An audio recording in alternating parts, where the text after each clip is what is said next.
उसके साथ साथ एबिलिटी भी होनी चाहिए। एबिलिटी का क्या मतलब है कि कंज्यूमर की परचेजिंग पावर होनी चाहिए। उसके कंज्यूमर उसमें और उसकी प्राइस में जो रिलेशन होगा उसे हम क्या कहते हैं, किसी चीज़ के प्राइस के बढ़ने से उसकी जो क्वांटिटी डिमांडेड है वो क्या हो जाएगी, डिक्रीज कर जाएगी। तो इनका आपस में जो इन्वर्स रिलेशनशिप है उसको हम क्या कहते हैं, लॉ ऑफ डिमांड। तो जो राइटवर्ड शिफ्ट होगा वो किसकी वजह से हुआ है, इंक्रीज इन इनकम की वजह से। इनकम के अस्सलाम वालेकुम everyone, welcome back on my YouTube channel. This is me Aneela Nawaz. तो हमारी जो पिछली वीडियोस थी उनके अंदर हमने सीरीज स्टार्ट की थी इकोनॉमिक्स से रिलेटेड, जिसमें हमने इकोनॉमिक्स के अंदर माइक्रो इकोनॉमिक्स के जितने भी बेसिक कॉन्सेप्ट्स थे उनको वन बाय वन सारा स्टडी किया था। तो आज से हम स्टार्ट करेंगे लेक्चर वाइज हम सारे जो टॉपिक्स जिनके हमने बेसिक कॉन्सेप्ट के अंदर सिर्फ डेफिनेशन और उनका बेसिक सा आइडिया लिया था, अब हम उनको वन बाय वन डिटेल्ड उसके ऊपर डिस्कशन करेंगे। इसका फ़ायदा ये होगा कि जो भी बीएस के स्टूडेंट्स हैं उनके जो माइक्रो इकोनॉमिक्स के जितने भी होंगे topics one by one cover होंगे तो उनको अच्छी अंडरस्टैंडिंग हो जाएगी। उसके अलावा जो इंटर लेवल के ऊपर स्टूडेंट्स हैं उनके लिए भी ये फ़ायदा होगा। तो बाकी अगर हम बात करते हैं कि आज जो हम सबसे पहला टॉपिक कवर करेंगे वो डिमांड और सप्लाई का होगा हमारा। डिमांड और सप्लाई से स्टार्ट क्यों करेंगे हम, क्योंकि जितने भी बेसिक लेवल के बीएस के या फिर इंटर पे जो स्टार्ट होता है वो सबसे पहला जो माइक्रो का चैप्टर होता है उसके अंदर डिमांड और सप्लाई के कॉन्सेप्ट को सबसे पहले देखा जाता है। तो इसके अलावा अगर हम बीएस और इंटर के अलावा बाकी कंपैटिटिव एग्ज़ाम्स को देख लेते हैं, जैसे हमारा पीपीएससी हो गया, एफपीएससी हो गया, इसके अलावा हम सीएसएस की बात करते हैं तो सीएसएस के सिलेबस के अंदर उसमें इकोनॉमिक्स को डिफरेंट पार्ट्स के अंदर डिवाइड किया हुआ है। जैसे माइक्रो इकोनॉमिक्स हो गया, मैक्रो इकोनॉमिक्स हो गया, मनी बैंकिंग हो गया, इंटरनेशनल ट्रेड हो गया, डिफरेंट पार्ट्स के अंदर इकोनॉमिक्स को डिवाइड किया गया है।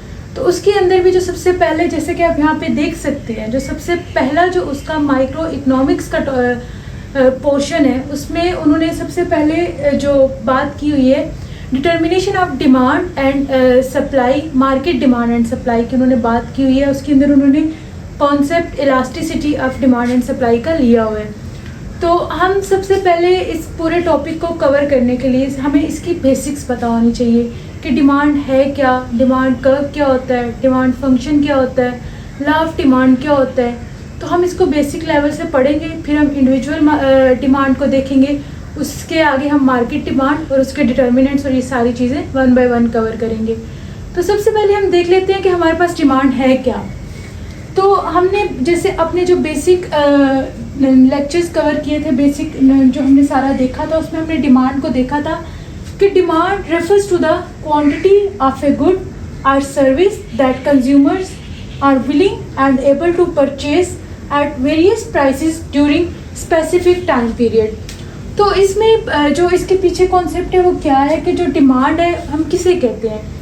इसमें सिर्फ ये नहीं है कि कंज्यूमर एबल हो, मतलब उसकी विलिंगनेस हो, वो चाहता है कि वो कोई चीज़ खरीद ले और वो बस हमारी डिमांड हो जाएगी, ऐसा नहीं होता। डिमांड के अंदर हम क्या होना चाहिए, विलिंगनेस के साथ साथ एबिलिटी भी होनी चाहिए।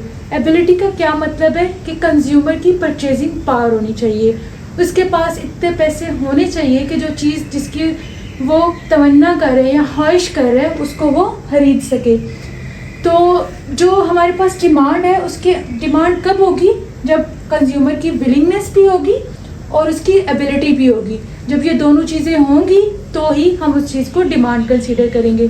जैसे हम एग्जांपल ले लेते हैं कि हम चाहते हैं कि हम कंज्यूमर की कोई भी इंडिविजुअल है उसकी ख्वाहिश है कि वो कोई गाड़ी खरीद ले, कोई भी गाड़ी जैसे ऑडी होगी या कोई भी लग्जरियस कार वो खरीदना चाह रहा है, उसकी जो है ना वो विलिंगनेस है लेकिन उसकी एबिलिटी नहीं है, उसके पास परचेजिंग पावर नहीं है। वो घर बैठा सोच रहा है कि वो अगले महीने या इस मंथ क्या लेगा, एक बड़ी गाड़ी खरीद लेगा, लेकिन अगर उसकी एबिलिटी नहीं होगी, वो खरीद नहीं सकता होगा, तो वो उसकी डिमांड नहीं होगी। तो इसके लिए ज़रूरी है चार चीज़ें डिमांड के लिए, विलिंगनेस होनी चाहिए, एबिलिटी होनी चाहिए और डिफरेंट प्राइसेस के होंगी उस गुड की, और एक स्पेसिफिक टाइम पीरियड होगा जिसके अंदर कोई भी कंज्यूमर वो डिमांड करेगा। तो ये सारा जो है ये हमारे पास क्या है, कॉन्सेप्ट डिमांड का, एक बेसिक जो कॉन्सेप्ट है डिमांड का। अब हम देखते हैं कि हमारे पास जो डिमांड फंक्शन है वो क्या होता है।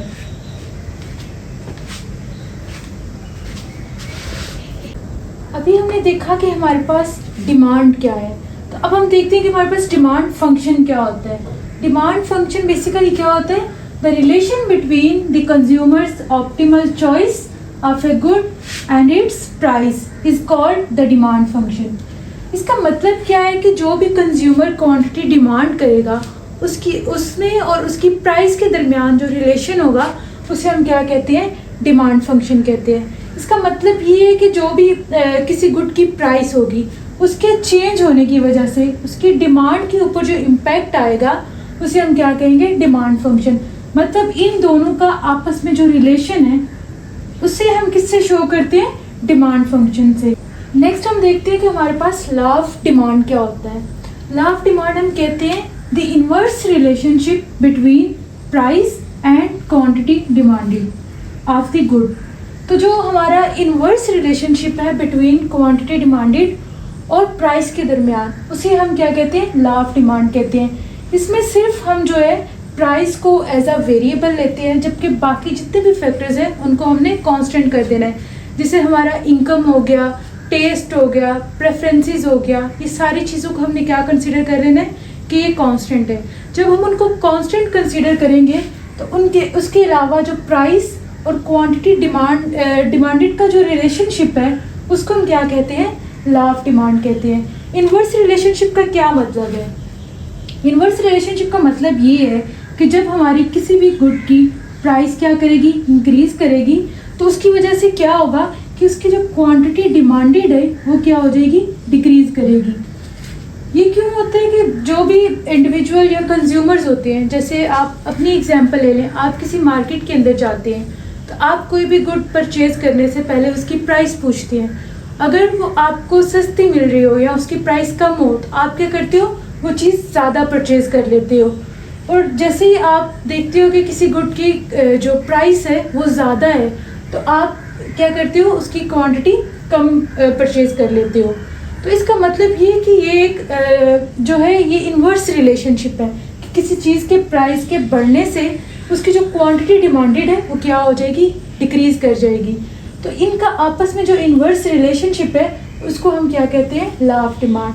तो लॉ ऑफ डिमांड जो सबसे पहले डेवलप किया था वो अल्फ्रेड मार्शल ने किया था।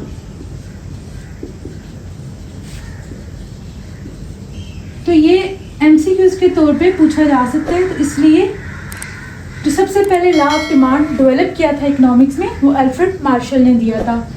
उसके अलावा डिमांड जो है वो बायर्स के पर्सपेक्टिव से हम कंसीडर करते हैं लॉ ऑफ डिमांड को, क्योंकि सेलर्स को पर्सपेक्टिव से हम लॉ ऑफ सप्लाई को देखते हैं, लेकिन लॉ ऑफ डिमांड को हम बायर्स के पर्सपेक्टिव से देखते हैं। इसके अंदर 4-5 पॉइंट्स हैं जो याद रखने की ज़रूरत है। जैसे सबसे पहले लॉ ऑफ डिमांड डेवलप किया था अल्फ्रेड मार्शल ने। उसके अलावा हम इसको देखते हैं कि ये जो हमारे पास रिलेशनशिप है प्राइस और क्वांटिटी का वो क्या है? इनवर्स रिलेशनशिप है।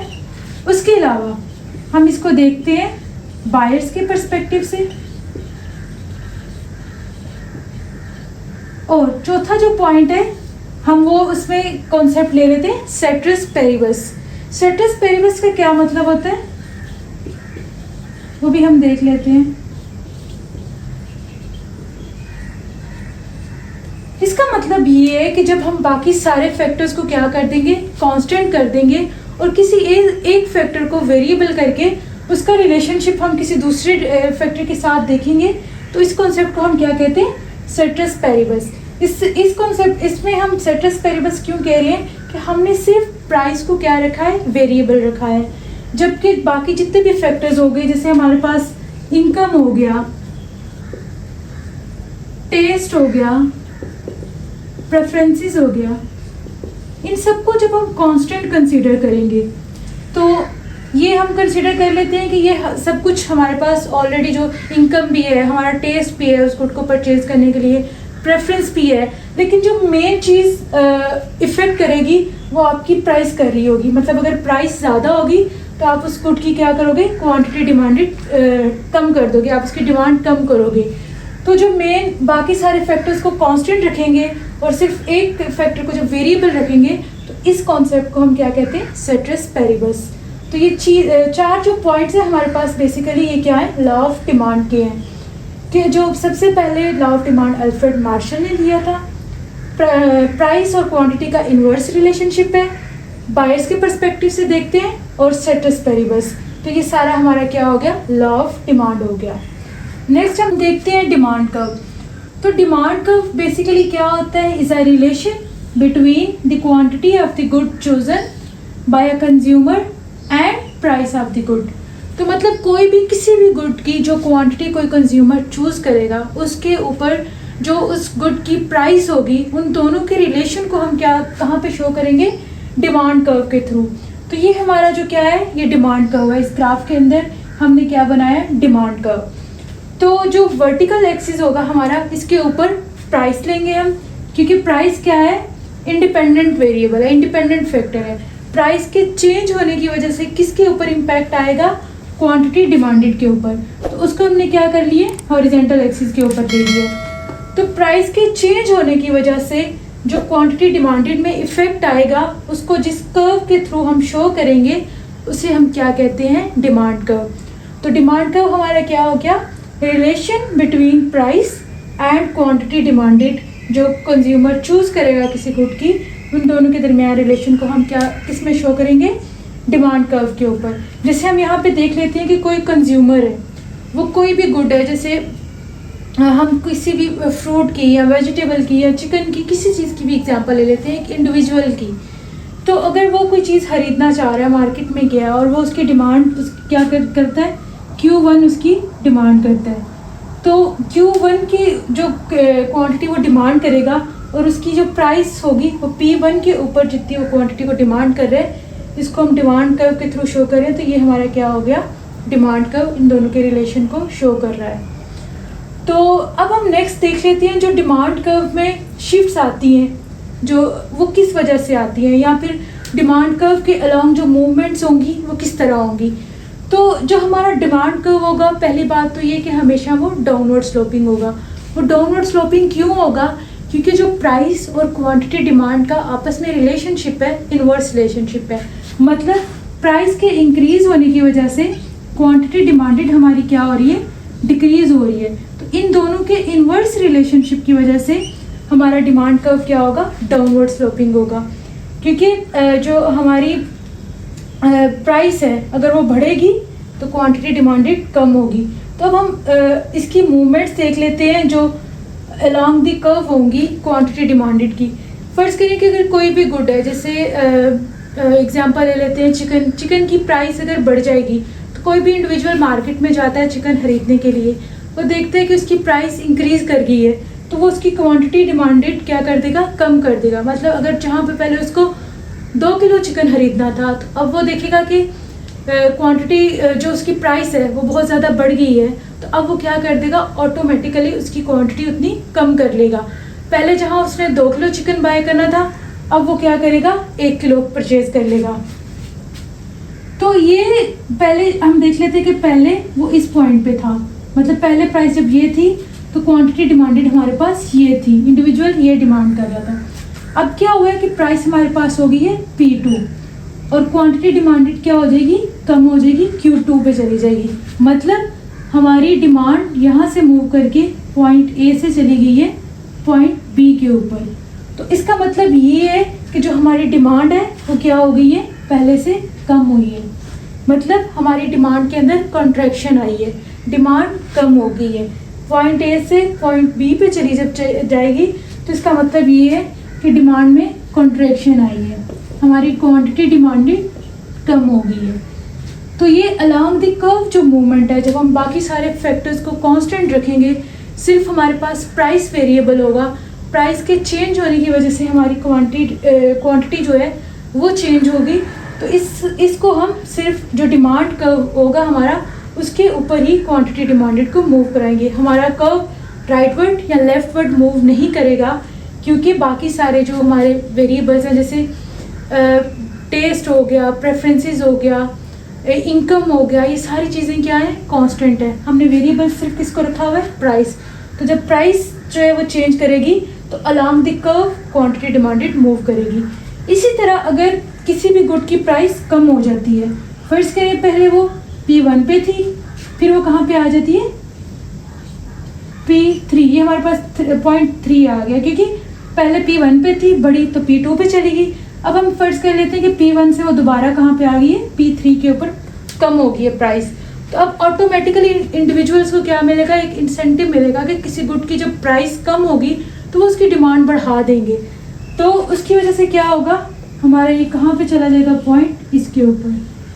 तो हमारी क्वांटिटी डिमांडेड क्या हो जाएगी Q3, मतलब पॉइंट C के ऊपर आ जाएगा इंडिविजुअल। पहले वो कहाँ पे था, पॉइंट A पे था, इसके ऊपर क्वांटिटी को वो डिमांड कर रहा था प्राइस P1 के ऊपर। अब क्या हुआ है कि हमारी जो प्राइस है वो चेंज हुई है, वो P3 हो गई है, मज़ीद कम हो गई है। उसकी वजह से क्वांटिटी डिमांडेड इंक्रीज़ हो जाएगी। तो ये हमारी क्वांटिटी डिमांडेड इंक्रीज़ हुई है, मतलब एक्सटेंशन हुई है हमारी क्वांटिटी डिमांडेड के अंदर। तो ये हमारी क्या हुई है, मूवमेंट्स अलोंग द कर्व, जो कि किसकी वजह से हो रही है, प्राइस के चेंज होने की वजह से क्वांटिटी में जो चेंज आ रहा है उसको हम अलोंग द कर्व शो करते हैं। हमारा डिमांड कर्व क्या होगा, हमेशा डाउनवर्ड स्लोपिंग होगा, और जो सिर्फ प्राइस के चेंज होने की वजह से हमारे जो चेंजेस आएंगे कर्व में वो अपवर्ड या डाउनवर्ड होंगे। कर्व हमारा लेफ्टवर्ड या राइटवर्ड मूव नहीं करेगा।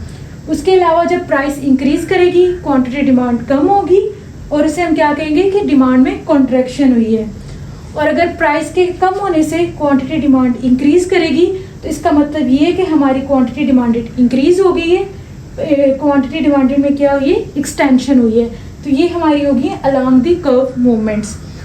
तो जो हमारी शिफ्ट्स होंगी ना राइटवर्ड या लेफ्टवर्ड डिमांड कर्व में, वो किसकी वजह से होंगी, बाकी फैक्टर्स की वजह से। अब हम देख लेते हैं कि किस तरह वो बाकी जो फैक्टर्स हैं वो इफेक्ट करते हैं डिमांड कर्व को।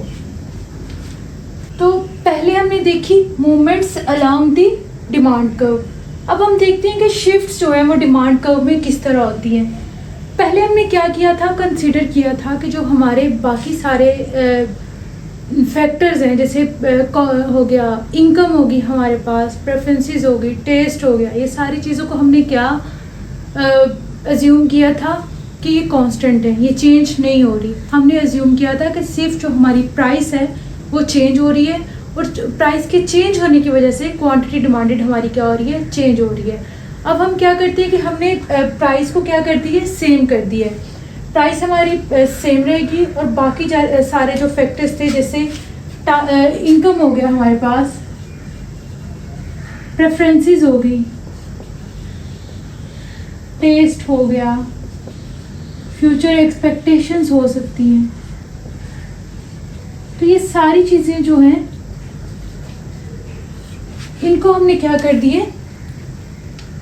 वेरिएबल कर दिए। मतलब अब इनके चेंज होने की वजह से हमारा जो डिमांड कर्व है उसके ऊपर क्या इम्पैक्ट आएगा। जैसे हम फर्स्ट डायग्राम में देखते हैं कि हमारी प्राइस क्या है, सेम है, प्राइस दोनों कर्व्स में सेम रहेगी। अब यहाँ पे क्या होता है कि अगर हमारी इनकम इंक्रीज कर जाती है, इनकम के इंक्रीज होने की वजह से जो क्या इफेक्ट आएगा कि जो इंडिविजुअल्स हैं उनकी परचेजिंग पावर इंक्रीज हो जाएगी।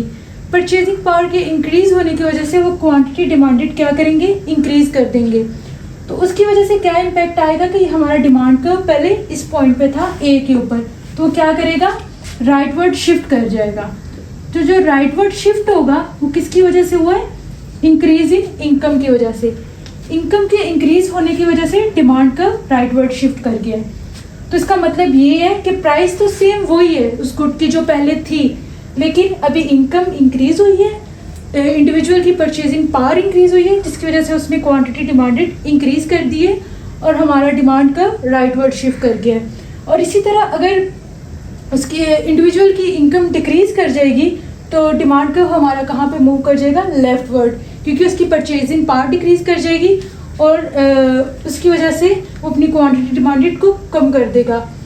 इसी तरह ये दूसरे ग्राफ में यही हमने शो किया हुआ है कि हम किसी और फैक्टर को कंसीडर कर लेते हैं, जैसे प्रेफरेंसेस कंज्यूमर की देख लेते हैं या टेस्ट को देख लेते हैं। अगर इंडिविजुअल कोई देखते हैं कि मतलब जो ट्रेंड है या फैशन है, ये जैसे कोई भी इंडिविजुअल है उसको शौक है क्लॉथिंग का या फिर कपड़े खरीदने का ज़्यादा। वो देखते हैं कि किसी चीज़ का ट्रेंड अगर चेंज हो जाएगा या फिर चेंज हो रहा है तो उसकी वजह से क्या करेगा कि वो अपनी करंट जो डिमांड है कपड़ों की वो कम कर देगा, ताकि वो आने वाला जो नया ट्रेंड है उसके अकॉर्डिंग वो ज़्यादा चीज़ें परचेज कर सके। तो उसकी वजह से वो क्या करेगा कि अपनी करंट डिमांड जो है वो डिक्रीज़ कर देगा। तो उसकी वजह से हमारा डिमांड कर्व लेफ्टवर्ड मूव हो जाएगा। ये शिफ्ट्स हैं डिमांड कर्व के अंदर। पहले हमने देखा कि वो movement along the demand curve कब होगी, जब सिर्फ हम प्राइस को कंसिडर करेंगे और बाकी सारे फैक्टर्स को हम कांस्टेंट कर देंगे। और शिफ्ट कब होगा हमारा डिमांड कर्व, जब हम प्राइस सेम रखेंगे और जो बाकी फैक्टर्स हैं उनको हम चेंज करेंगे। ये जो हमारे सारे फैक्टर्स हैं, तो ये 2 पॉइंट आपने याद रखने हैं। जो हमारी मूवमेंट होगी वो प्राइस के सेम चेंज होने की वजह से होगी, और जो शिफ्टिंग आएगी वो बाकी सारे फैक्टर्स के चेंज होने की वजह से होगी। तो आज की हमारी वीडियो में हमने डिमांड का जो सारा कॉन्सेप्ट है, उसकी डिमांड की डेफिनेशन से लेके डिमांड कर्व क्या होता है, डिमांड फंक्शन क्या होता है, उसमें जो शिफ्ट्स आती हैं, फैक्टर्स क्या होते हैं, वो सारी चीज़ें हमने कवर की हैं। तो नेक्स्ट वीडियो में इंशाल्लाह हम जो इंडिविजुअल डिमांड है और मार्केट डिमांड है, इनमें डिफरेंस क्या है वो देखेंगे। इसके अलावा जो इलास्टिसिटी ऑफ डिमांड का सारा कॉन्सेप्ट है उसको देखेंगे कि इनकम इलास्टिसिटी क्या है, प्राइस इलास्टिसिटी क्या है, पॉइंट और आर्क इलास्टिसिटी, ये सारी चीज़ें हम अपने नेक्स्ट लेक्चर के अंदर कवर करेंगे। तो अगर आपको ये वीडियो अच्छी लगी हो तो चैनल को सब्सक्राइब कर दें, वीडियो को लाइक कर दें, ताकि ज़्यादा से ज़्यादा स्टूडेंट्स तक ये वीडियो पहुंच सके और सब उससे फ़ायदा उठा सकें। तो मिलते हैं नेक्स्ट वीडियो में, तब तक अपना बहुत ख्याल रखिएगा। अल्लाह हाफिज़।